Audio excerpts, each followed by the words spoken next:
Well, I don't have really any different comments than I had after the game. Obviously, the last game was a very physical, tough, if you like old-fashioned football, I guess that's what it was. Um, we obviously have a lot of work to do in, some areas of our team, and I think the biggest thing is we can't have any kind of relief syndrome after a big emotional game, especially when you have a really good team coming up and a new challenge that we all need to respond to. Um, it's really great that the defense got recognized as National Player of the Week, which we did the same thing with them um, internally, and Ryan Anderson and J.K. Scott on special teams and Ryan Anderson on defense by the SEC. We're excited to be back home and playing, this game here at Bryant-Denny Stadium. I think it's always a challenge for us to respond in the right way. It's a different kind of team. They have played better and better each and every week that they've played. They're probably playing their best football of the season right now. Pretty obvious with their win over Texas A&M how good they are playing right now. So, their quarterback has done a really good job for them all year long. He's kind of the center of what they do in terms of how much he runs the ball and his effectiveness as a runner, as well as being a very effective passer.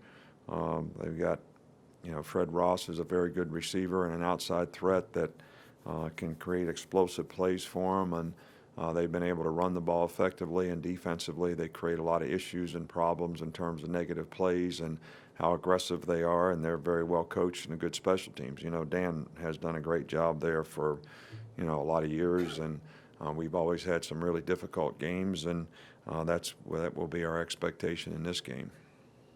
Okay, we'll start over on the left side with Rainer.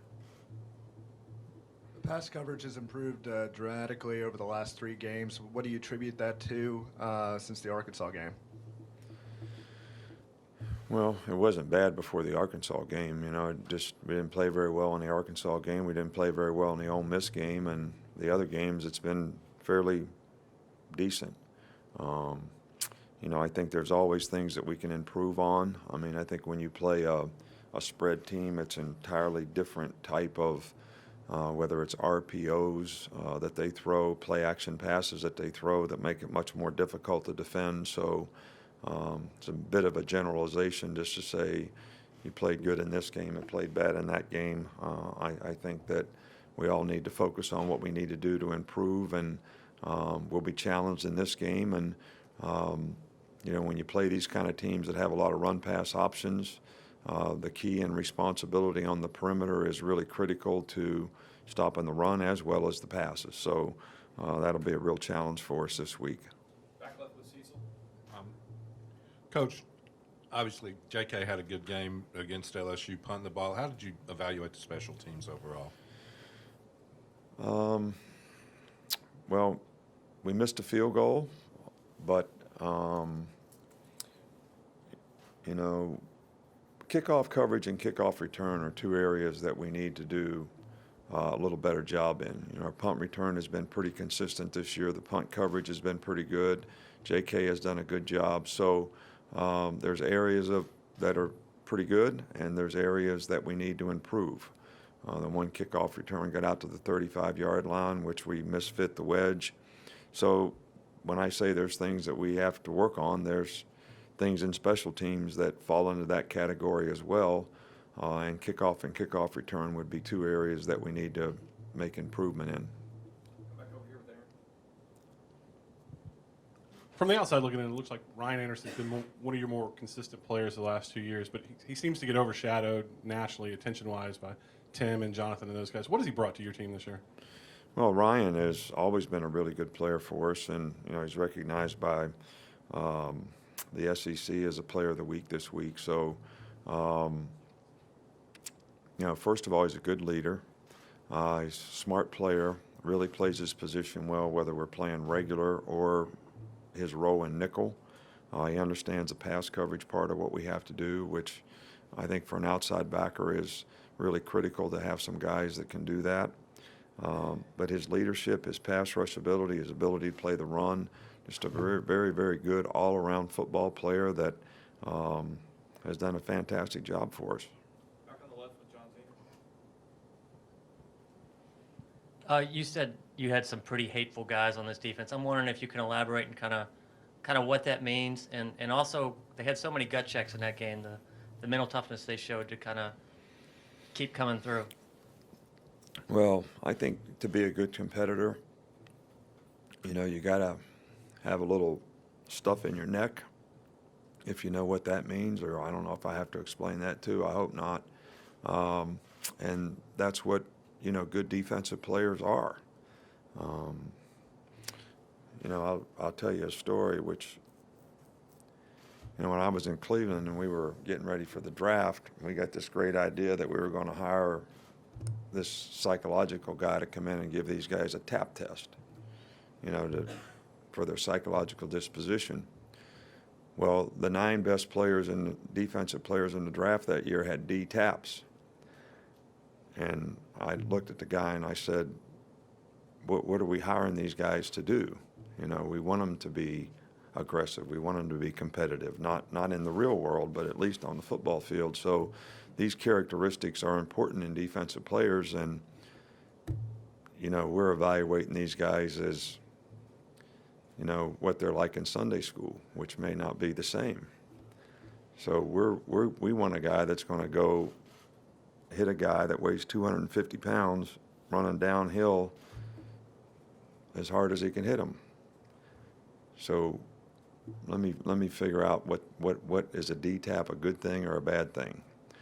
So even though we have an expectation for our guys to represent themselves off the field in a first-class way, I think good defensive football players all have a competitive edge about them that requires a lot of mental toughness, a lot of physical toughness, and they got to have a lot of resiliency, because sometimes you go in the game when difficult circumstances, sudden change occurs, whatever it might be, and to respond the right way to those things takes the right kind of psychological disposition. And I think we just have a lot of guys on our defensive team that are very, very competitive. Come back over here with Tony. Coach, Bradley Bozeman's been one of your highest graded players on offense this season. How much do you guys lean on his consistency every week? Where do you get this information from? I mean, do you get the grades every week, or how do we know that he's the highest? I'm kind of anxious. I mean, Pro Football Focus. Grades. oh, it's not our grades; it's somebody else's grades, right? Yeah, I just wondered. I would assume he's probably also one of No, y'all. well, not to dispute what you say, he has been one of the highest graded players, but I just wonder where you got your information. He's played very well. He's gotten better every week. Very difficult. And last week, a lot of line calls and stuff we couldn't hear. Guys were trying to make line calls and they couldn't hear, which, certainly can be a lesson to our fans in terms of how they can affect the game, because it affected us on some plays and created some negative plays where we didn't always block the right guys, but it was not a lack of communication. It was an inability to communicate because of the noise. But Bradley's probably been the key sort of reason that has not been an issue for us, because he's done a really good job, not only doing his job, but helping everybody else do their job better. In the middle with Michael. Talked a lot about the competitiveness and the hunger to be a good defensive player against the run. How they've done discipline-wise and staying disciplined against some of these teams like a Mississippi State that will do different things. Well, this is a totally different sort of way you have to play. When you're playing a team that the quarterback can run the ball, it's almost like the old Wildcat, where they had a running back at quarterback, except you knew that guy couldn't throw. Well, this guy can throw. And these running quarterbacks that they have a significant amount of quarterback runs create a whole different set of keys and responsibilities that take a tremendous amount of discipline as to, who's closing on a dive, who has the quarterback, and I think that is a real key to having a chance to be successful. And these guys know what they're doing with it. Dan has done this for a long, long time, all the way back to Tebow at Florida. So it's not like they're going to mess it up. So we have to make sure we do a good job of staying disciplined in terms of who has what. And there's also a pass that goes with that most of the time. So some defender is going to have to be defending that part of it, as well as the option parts of whether it's the zone read or read sweep Q power or whatever play they choose to run. Right behind him, Chris Walsh. I think it's pretty obvious that Reuben Foster would be a good linebacker during any age of football, but the way that the game has changed the last few years, are his skill sets sort of ideal for the way offenses are going? Well, I think that, first of all, Reuben plays well whether we're playing against a direct run team or a spread team. I think that there were guys in the past that would play better against direct run teams and would struggle more when you got the spread type teams, because you have to play more effectively in space. So Reuben just happens to be a guy that can do both of those things very well. C.J. Mosley was the same kind of player here. So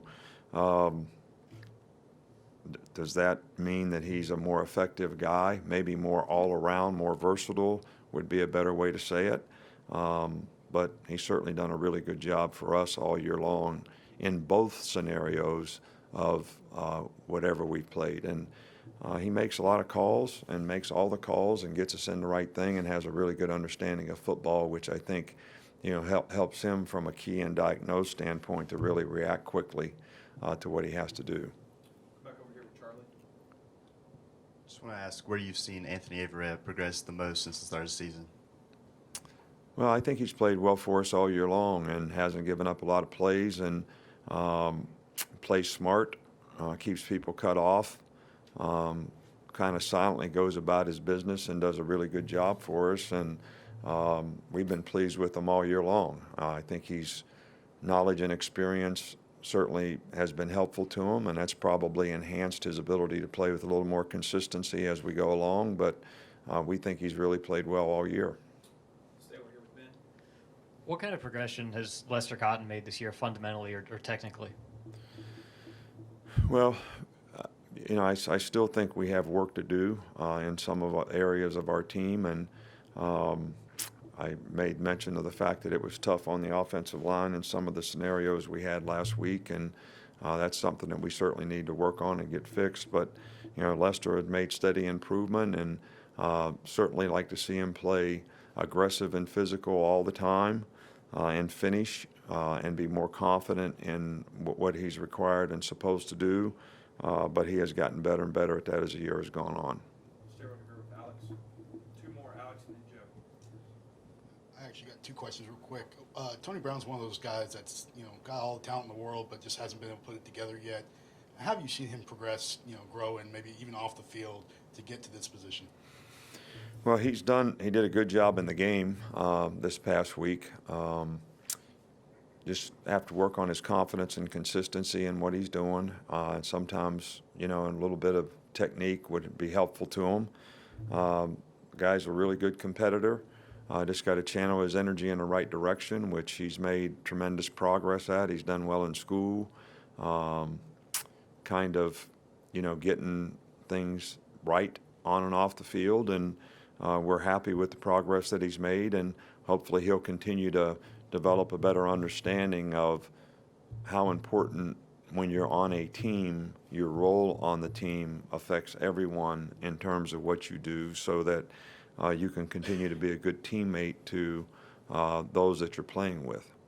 I wanted to ask you about Keaton Anderson, personal protector. We saw he made a big tackle on special teams. What has he kind of done this year in that role for you?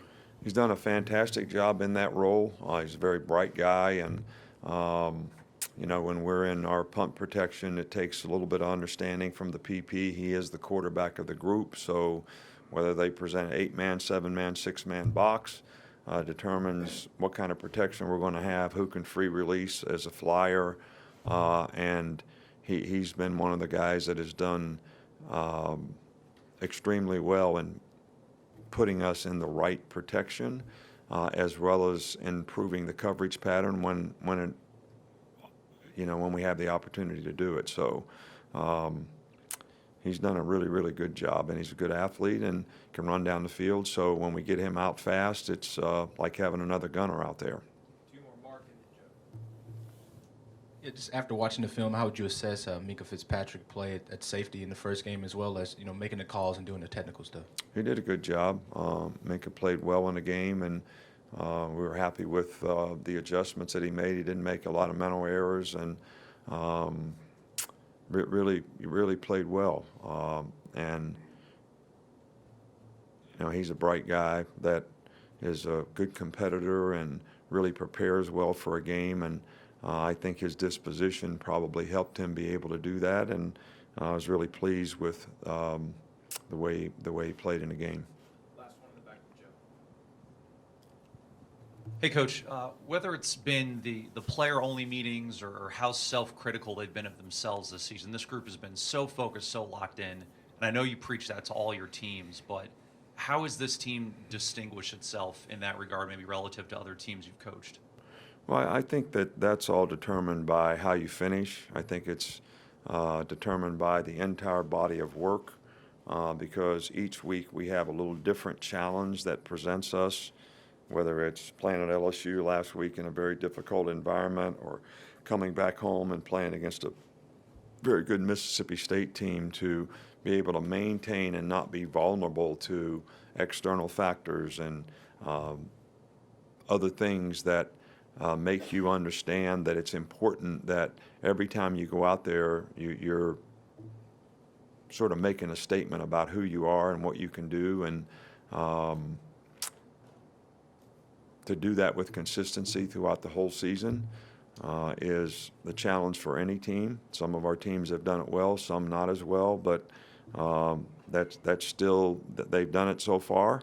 But you got to sort of evaluate it on a total body of work when it's all said and done in terms of how they continue to compete.